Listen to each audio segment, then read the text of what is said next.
ඉතින් ඔන්න මම මගේ තෙනුස් ටෙක්නික් YouTube channel එකේ log එක මේ වෙනකොට මාරු කරලා තියෙනවා.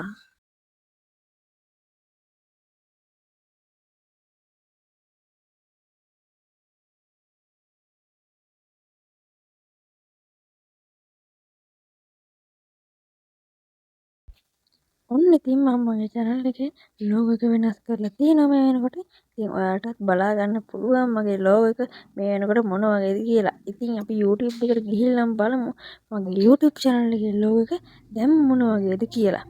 ඉතින් YouTube එක load වුණාට පස්සේ මම මගේ profile එකෙන්ම ගිහිල්ලා ඔයාලකට මගේ අලුත්ම log එක පෙන්වන්නම්. ඉතින් තෙනුස් ටෙක්නික් YouTube channel එක මෙන්න මේ විදිහට තමයි බලා ගන්න පුළුවන්. මෙන්න channel එක.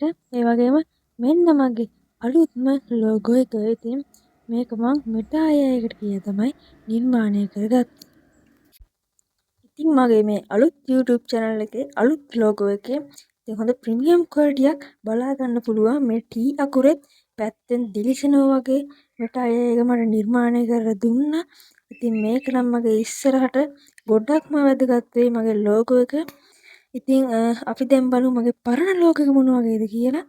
පරණ logo එක මෙන්න මේ වගේ තමයි බලා ගන්න පුළුවන් වෙන්නේ. ඉතින් මේක නම් දැන් logo එකට වඩා එච්චරම quality එකක් නැහැ. ඉතින් මම මේක හදාගත්තේ අර මේ ළඟදී ඕකේම ට්‍රෙන්ඩ් එකක් ගිහිපු AI ෆොටෝ නිර්මාණය කරගන්න Gemini එකෙන් හදලා දුන්න එකෙන්. ඉතින් මෙන්න මේ විදිහට තමයි මගේ logo එක වෙනස් වුනේ. ඉතින් subscribe කරලා නැත්නම් දැන්ම subscribe කරන්න මගේ channel එක. ඒ වගේම bell notification එකත් on කරන්න. එතකොට තමයි මගේ channel එකේ ඉස්සරහට දාන වීඩියෝ ඔයාලගේ notification මාර්ගය ඔස්සේ ඔයාලගේ phone එකටම ලැබෙන්නේ. ඉතින් වීඩියෝ එක හොඳ නම් like එකක් දාන්න. ඒ වගේම ඔයාලට මොකක් හරි ප්‍රශ්නයක් තියෙනවා නම් comment එකක් දාන්න අමතක කරන්න එපා.